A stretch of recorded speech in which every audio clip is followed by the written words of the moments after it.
Hello and welcome to faith at home and beyond. ఇది ఒక చిన్నది నిజాయితీ అయినటువంటి క్రిస్టియన్ పాడ్కాస్ట్. ఎవరి కొరకు? యవనస్తుల కొరకు, కుటుంబాల కొరకు.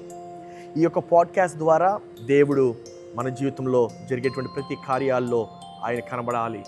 మన యొక్క గృహాల్లో కనబడాలి, మన యొక్క చదువుల్లో కనబడాలి, మన యొక్క వర్క్స్లో కనబడాలి, అదే రీతిగా మన యొక్క హృదయాల్లో కనబడాలి. ఈరోజు మనం మాట్లాడుకోబోయేటువంటి ఈ యొక్క అంశం పేరు గ్రేస్ ఓవర్ పర్ఫెక్షన్. అంటే సంపూర్ణత కన్నా కృప చాలా ప్రాముఖ్యము. ఎందుకు ఈ ఒక మాట చెప్తున్నానంటే, అనేక సార్లు మనము టయర్డ్ అయిపోయి ఉంటాం. ఫిజికల్గా కాకపోయినా ఎమోషనల్గా టైర్డ్ అయిపోయి ఉంటాం, లేకపోతే స్పిరిచువల్గా టైర్డ్ అయిపోయి ఉంటాం. అనేక సార్లు మనము పర్ఫెక్ట్ స్టూడెంట్గా ఉండడానికి ప్రయత్నిస్తూ ఉంటాం, లేకపోతే ఒక పర్ఫెక్ట్ పేరెంట్గా ఉండడానికి మనము ప్రయత్నిస్తూ ఉంటాం. లేకపోతే ఒక పర్ఫెక్ట్ క్రిస్టియన్గా ఉండాలయ్యా నేను అని మనము ప్రయత్నిస్తూ ఉంటాం. మన యొక్క గృహాల్లో ఈ యొక్క మిస్టేక్స్ అనేటువంటివి అలౌ చేయరు. అంటే చాలా గృహాల్లో ఏమంటూ ఉంటారంటే, ఏమైనా మనం మిస్టేక్ చేసినట్లయితే అది చాలా పెద్ద నేరంగా, చాలా పెద్ద తప్పుగా చూస్తూ ఉంటారు. కానీ ఈ యొక్క ఫెయిల్యూర్ అంటే చాలా భయంగా ఉంటుంది. ఇంకో మాట చెప్పాలంటే, కంపారిజన్ ఎప్పుడు ఉంటుంది. ఏమని ఉంటుంది అంటే, కంపారిజను నువ్వు ఎలా ఉంటున్నావు, నువ్వు ఎలాంటి జీవితం జీవిస్తున్నావని. ఈరోజు మనం ఏమని అడగాలంటే, దేవుడు పర్ఫెక్షన్ కోరుతున్నాడా లేకపోతే ఇంకేమైనా కోరుతున్నాడా అనేటువంటి ప్రశ్నను నేను ఈరోజు మీకు ఆ యొక్క ప్రశ్నకు సమాధానం ఇవ్వాలని చెప్పి ఆశపడుతున్నాను. ఒకవేళ దేవుడు పర్ఫెక్షన్ కోరుతున్నట్లయితే అన్నీ పర్ఫెక్ట్గా ఉండాలి కదా, మనిషి కూడా పర్ఫెక్ట్గా తయారు చేయబడాలి కదా. అంటే దాని అర్థం ఏంటంటే, దేవుడు ఇంకేదో కోరుతున్నాడేమో. Maybe God is really not seeking perfection, maybe God is really seeking something else which is beyond that అనేటువంటి మాటను బైబిల్లో చూసినట్లయితే, ఎఫెసీయులకు రాసిన పత్రిక 2వ అధ్యాయము 8-9 వచనాలు మనం చూసినట్లయితే, మీరు విశ్వాసము ద్వారా కృపచేతనే రక్షింపబడి ఉన్నారు, ఇది మీ వలన కలిగినది కాదు, దేవుని వరమే అనేటువంటి మాట మనం చూస్తూ ఉంటున్నాం. ఎఫెసియన్స్ 2:8-9 ఏమని చెప్తుందంటే, for it is by grace you have been saved through faith and not works.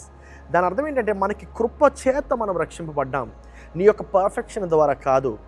కృప అనగా ఏంటంటే, నీవు ఇంప్రూవ్ చేయబడక మునిపే దేవుడు నిన్ను ప్రేమించి ఉన్నాడు. నీవు ఇంకా సక్సీడ్ అవ్వక మునిపే దేవుడు నిన్ను యాక్సెప్ట్ చేశాడు అనేటువంటి మాటను మనం చూస్తూ ఉంటున్నాం. దాని అర్థం ఏంటంటే, యేసయ్య ఎప్పుడు కూడా fix your self and come అని చెప్పలే. అంటే నిన్ను నువ్వు సర్వ్ చేసుకుని నా దగ్గర రా అని చెప్పలే. యేసు ప్రభు ఏమని చెప్పాడంటే, నీవు ఎలా ఉన్నావో అలాగరా నేను నిన్ను స్థాపిస్తాను, నేను నిన్ను తిరిగి స్థాపిస్తాను. I'm going to restore you, come to me as you are అనేటువంటి మాటను మనం చూస్తూ ఉంటున్నాం. దాని అర్థం ఏంటంటే, గ్రేస్ అనగా ఏంటంటే పాపం చేయడానికి ఒక పర్మిషన్ కాదు, కానీ గ్రేస్ దేవుని యొక్క కృప అనగా మారటానికి గొప్ప శక్తి. అది it is a power to change. అనేక కుటుంబాల్లో మన యొక్క గృహాల్లో ఏమవుతూ ఉంటుందంటే, పిల్లలు ఎదుగుతున్నప్పుడు ఎటువంటి మాటలు వింటారు. ఫర్ ఎగ్జాంపుల్, నేను ఎటువంటి మాటలు విన్నానంటే, నీ మార్క్సే నీ యొక్క భవిష్యత్తుని డిసైడ్ చేస్తాయి. ఇది మా తల్లిదండ్రులు చెప్పలేదు, కానీ మా యొక్క స్కూల్స్లో చెప్పారనమాట.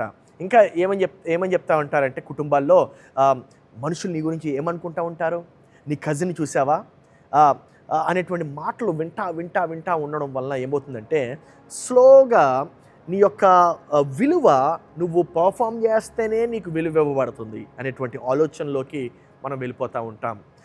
కానీ దేవుని యొక్క కృప ఏమని చెప్తుందంటే, నీవు నీ యొక్క వర్స్ట్ డేలో కూడా నీవు నా యొక్క కుమారుడివి, నీవు నా యొక్క కుమార్తెవి అని చెప్తూ ఉంటుంది. సో దేవుని యొక్క కృప నీవు ఎలా ఉన్నావో నిన్ను అలాగా యాక్సెప్ట్ చేస్తుంది. కాబట్టి నీవు నీ యొక్క దరిద్రమైనటువంటి దినంలో కూడా దేవుడు నిన్ను ఆహ్వానిస్తాడు, అంగీకరిస్తాడు.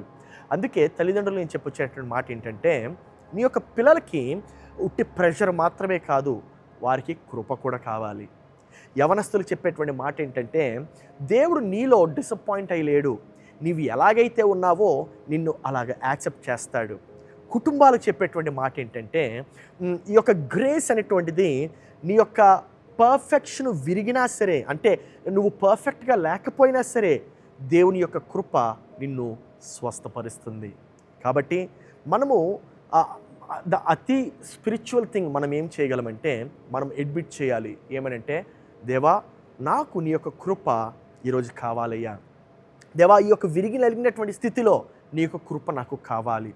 ఈ యొక్క విరిగి నలిగినటువంటి పరిస్థితుల్లో నీ యొక్క కృప నాకు కావాలి. కాబట్టి ఈరోజు ఈ యొక్క ఆలోచనను, ఈ యొక్క ప్రశ్నను నీవు వేసుకోగలవా? ఏమనంటే, నేను దేవుని యొక్క ప్రేమను పొందుకోవడానికి నేను శ్రమిస్తున్నానా, లేకపోతే దేవుని యొక్క ప్రేమ పైన నేను ఆనుకుని ఉన్నానా? am I living to earn God's love or am I resting on God's love? నువ్వు ఎప్పుడైతే దేవుని యొక్క ప్రేమను పొందుకోవడానికి నువ్వు ప్రయత్నిస్తూ ఉంటావో అప్పుడు చాలా ప్రెషర్ ఉంటుంది నీ మీద. కానీ దేవుని యొక్క ప్రేమ ఎల్లవేళలా నీతో ఉంటుంది అని నువ్వు ఆలోచిస్తావో అప్పుడు ఏమవుతుందో తెలుసా? ఆ యొక్క ప్రేమ పైన నీవు ఆనుకుంటావు, నీవు ఒక గొప్ప జీవితాన్ని జీవిస్తావు. కాబట్టి ఆ యొక్క ప్రశ్నను మనం ప్రశ్నించుకుంటూ ఒక చిన్న ప్రార్థన చేద్దామా? ప్రియ పరలోకపు తండ్రి, దేవా ఈ యొక్క పర్ఫెక్షన్ అనేటువంటి ఈ యొక్క భారం నుండి నాయన నన్ను తొలగిస్తున్నందుకు వందనాలు. దేవా నీ యొక్క కృపలో నేను నడుచుకోవడానికి నాకు సహాయం చేయమయ్యా. దేవా నీ యొక్క కృప ద్వారానైనా నీవు నన్ను స్వస్థపరచుము, మా యొక్క కుటుంబాలని స్వస్థపరచుము. దేవ విరిగి నలిగినటువంటి హృదయాలను నైనా నీవు స్వస్థపరచమని ప్రార్థిస్తున్నాము. దేవ సంపూర్ణ ఆరోగ్యముతో స్వస్థపరచబడినటువంటి జీవితంతోనైనా నేను ఎదగడానికి సహాయం చేయము. యేసు నామములో అడిగి ప్రార్థిస్తున్నాను తండ్రి. ఆమెన్. ఆమెన్.